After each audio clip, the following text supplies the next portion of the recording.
Listen, there's no question that when it's hot in my hometown of Springfield, Missouri, it is hot. There's this nasty cocktail of high humidity and hot sun that has a way of making certain days feel long and miserable. No matter where you're located, you're watching this training because you're either exposed to hot temperatures due to the weather or to a hot work environment. And trust me, I get it. I've had manual labor jobs in the hottest parts of the summer, and it's no joke. So because of your exposure to this hazard, today we're going to dive into this topic of heat stress and break down the following. Number one, I want you to have an understanding of what the term heat stress means and why it's so dangerous. Number two, how amazingly your body will fight heat stress, but only if you allow it. And we'll discuss how you can do that in just a bit.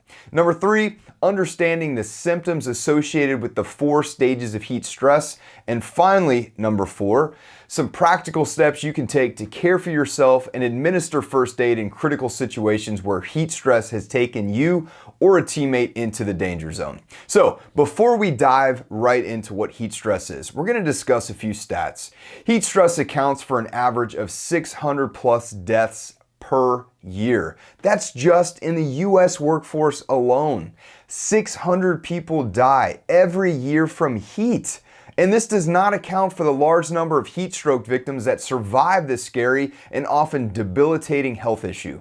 So here's the deal. Any work function or environment that could raise your core body temperature increases your risk of heat stress. The easiest way to process this concept of heat stress is to think about it like a fever. Your core body temperature rises. This is true if you're outside in extreme heat or if you're battling a virus. Your body is responding the same. Make sense? Good. If you didn't already know this, your body is an amazing machine. It's crazy to think about how as your blood heats up, your veins draw closer to the surface of the skin so that the sweat can then transport that heat out of and off of your body. Crazy, right? The issue with heat stress is that we all have different body types and differing abilities to deal with heat. Here are some of those factors. Number one is age. Are you the young whippersnapper you used to be? Or maybe you are the young whippersnapper, but you're struggling to acclimate simply because you're not used to being in the heat. Number two is weight. Are you carrying around extra weight? This definitely makes a difference on how your body can respond to heat. Number three is the degree of your physical fitness. Is your body tuned in such a way that it responds quickly to physical exertion?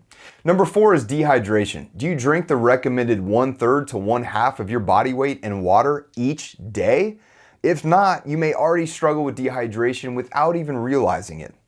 Number 5 is metabolism. Your genetic, metabolic makeup all play a role in how you battle heat. Number 6 is diet.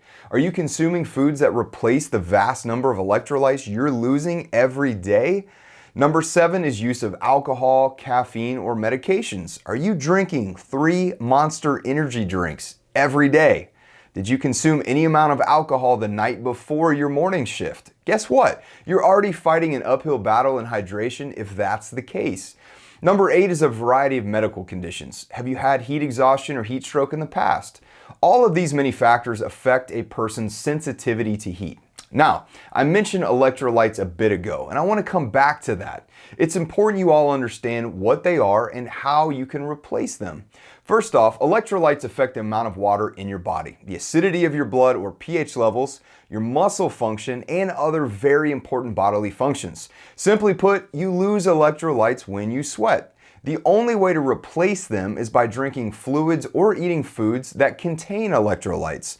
Water does not contain electrolytes, so do we only want to drink water? No, but please understand, drinking water is extremely important. It's just not the only weapon to fight off dehydration.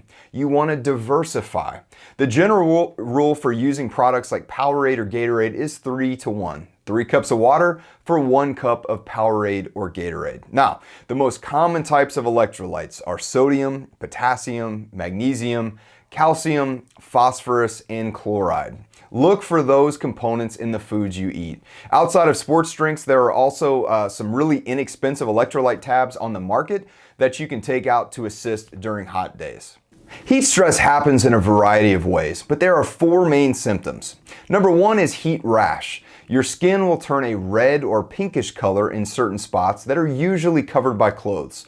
As the body sweats, the wet clothes can irritate the skin and cause the sweat ducts to swell. therefore causing some discomfort and itching.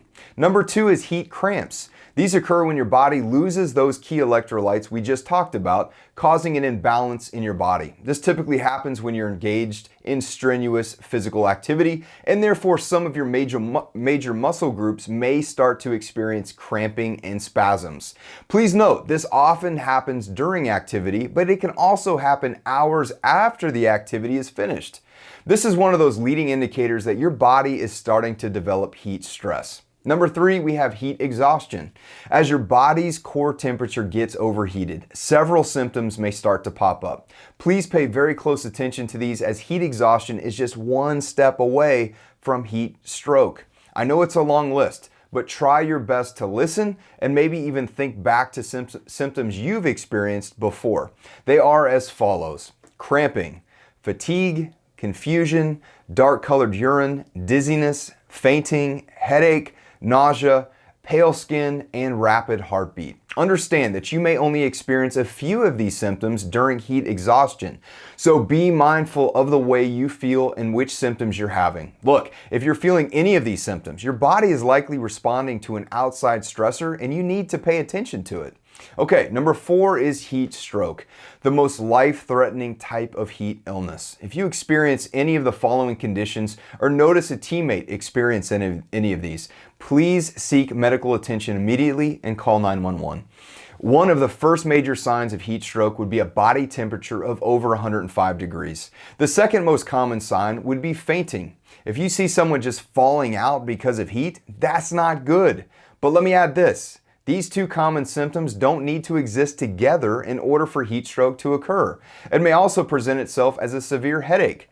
You also want to take note if your body stops sweating or you get lightheadedness, rapid heartbeat, cramping, nausea, vomiting, dizziness, rapid shallow breathing, disorientation, confusion, seizures, and/or unconsciousness. If heat stroke doesn't kill you, it can cause major damage to the brain and other internal organs. You have to take these symptoms seriously. In this section, we're going to discuss some practical steps you can take to care for yourself or administer first aid in critical situations where heat stress has taken you or a teammate into the danger zone. As the stats show, heat-related illness is a real possibility. I mean, seriously, how many of you have ever struggled after a tough workout or even an extended trip outside in the summer months while at a work site or facility? The reality is, we have all been close to that tipping point of heat exhaustion and maybe even close to heat stroke. So, all right, Jake, you broke down the various types of heat illness, but what can I do to help myself or someone else when they experience the symptoms you just discussed? I'm so glad you asked. First and foremost, you need to know that you are never required to administer first aid of any kind. However, that being said, I would sure hope that if I was struggling with a health-related complication, someone would be there to step up and assist. I'm sure you're hoping for the same. And a huge part of getting past any anxiety you may feel is simply equipping yourself with some very basic but effective solutions. If you go into a chaotic, anxiety-ridden scenario and don't know what to do, the first instinct may be to bow out. However, the opposite is also true. When you're prepared and have a general understanding of how you can help, your confidence in those same scenarios can be much stronger, and therefore you're more apt to jump in and assist as needed. So, that being said, if you notice any of the symptoms we discussed for heat cramps, heat exhaustion, or heat stroke, go ahead and provide the same treatment you would for heat stroke. The reasoning behind that is you never truly know just how close you are or a teammate is to a severe health situation such as heat stroke. And providing the following assistance will not only help with the most serious symptoms of heat stroke, it will also provide the needed care for heat cramps and heat exhaustion. Make sense? That being said, I recommend you follow these steps while medical attention makes their way to the scene. Number 1, preferably you'll use an actual thermometer to see what the core body temperature is. Keeping a thermometer in your first aid kit is always a good idea for this very reason. Just as we discussed earlier, whether you have a fever or your body is showing signs of heat stress, your core body temperature reacts the same. Gaining a true measure of where the body temperature is will help determine just how critical the situation may be. So if you can try and get it below 102 degrees by moving to an air-conditioned room or a cool cool, shaded area close to a fan, removing unnecessary clothing, wetting the skin with a hose or wet rag, preferably while in the shade so more humidity isn't immediately created, but also applying ice packs to the armpits, groin, neck, and back, all of those if possible, or to even immerse yourself or the individual in a cold bath or have them sit under a cold shower. All of those are pretty simple steps to take, but could literally mean the difference between life and death or a debilitating health issue. So be sure you're as prepared as you can be to aid yourself or someone else in that type of situation.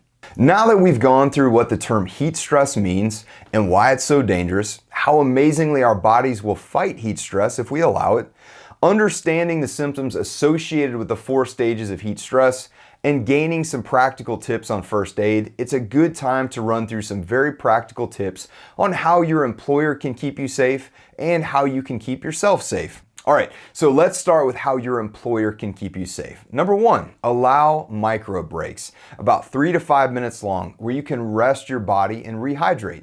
Second, provide a cool, shady place for breaks. The most logical thing would be to use a work car with AC or getting back into a cool office. And this is an important note. If you're used to working in an office but have to go work off-site in a hot environment, you're actually more at risk than someone who's acclimated to working in the heat all day because your body is not acclimated. So be careful. Number 3 is ensure airflow is always flowing in the work environment with fans or some sort of cross breeze if possible. Number 4, provide cool, fresh water and ensure it stays available throughout the duration of the heat exposure. Number 5, as the hotter parts of the season approach, allow shifts that will gradually acclimate you to the hot weather. You may need to start your visits at 6 or 7 a.m. and in earlier to try and beat the heat, or simply minimize the time you're out in the field or in a hot part of the facility. All right, number 6, provide electrolytes if your budget will allow. There are plenty of affordable electrolyte tabs and drink mixes out there, so I'd recommend doing a little research on that. Now, that's not an exhaustive list, but they're definitely good provisions that will set you up to succeed in hot environments. Okay, so next up, let's run through some ways that you can keep yourself safe. Number 1, I want you to be mindful of the amount of alcohol you consume the night before work and the amount of caffeine the morning of work. Both alcohol and caffeine will dehydrate your body, increasing your risk of getting a heat illness. Number 2, drink half of your body weight in ounces of water every day. I'll gladly assist you with the math on this, but if you weigh 150 pounds, drink 75 ounces of water per day. How many days a week? Every day of the week. Number 3, drink before you get thirsty. Every 15 minutes is a good rule. If you're thirsty, your body has already entered into a stage of dehydration. Number 4, wear light-colored, loose-fitted clothing. This allows the sweat to do its job, which is to move heat away from your body, not keep it attached to the tight-fitted clothes. Number 5, have a buddy system to monitor one another while out in the field, and don't ever work alone if you don't have to. In fact, that's true for any safety topic we discuss. And really quick, I want to make sure you're aware of a very simple but effective tool provided by OSHA. You can download the OSHA Heat app on the Android or Apple app stores. As you can see from these pics, they calculate the heat index for you and also give you the level of risk you're under at your location. It also provides many of the same tips and pointers we already discussed in this video and should prove to be a great refresher should you need it in a moment's notice. In closing, it's important you understand some very key points about the realities of heat illness. One of the greatest points to remember about heat stress at any level of severity is that it causes fatigue. Fatigue is the number 1 enemy responsible for getting our minds off of the task at hand. This single factor is one of the greatest hazards at any level of heat illness. Why? You all know that when you're fatigued, other safety hazards are ushered in to whatever your operations are in that moment. We talked about the 600 US workers that die each year as a direct result of heat illness, but what about the potential thousands as an indirect result of the silent killer fatigue? So please listen to me. When we're getting overheated, do your best to stay as focused on whatever the task is at hand. If you find yourself getting to that sloppy, fatigued state, please talk to your supervisor and take the precautions we mentioned above. And I appreciate so much your time to watch this video and engage in your safety program. I promise you it will pay dividends now and down the road. As always, don't forget to share these trainings with your teammates to ensure they get the same safety loving. Any team member with a laptop, smartphone, tablet, or PC can access this digital training 24/7, 365 days a year. If someone missed a group training or you have a new hire that you'd like to share this with, please remember that you can do that anytime by the means above. Thank you again for tuning in, and I can't wait to see you in the next training. Have an awesome day.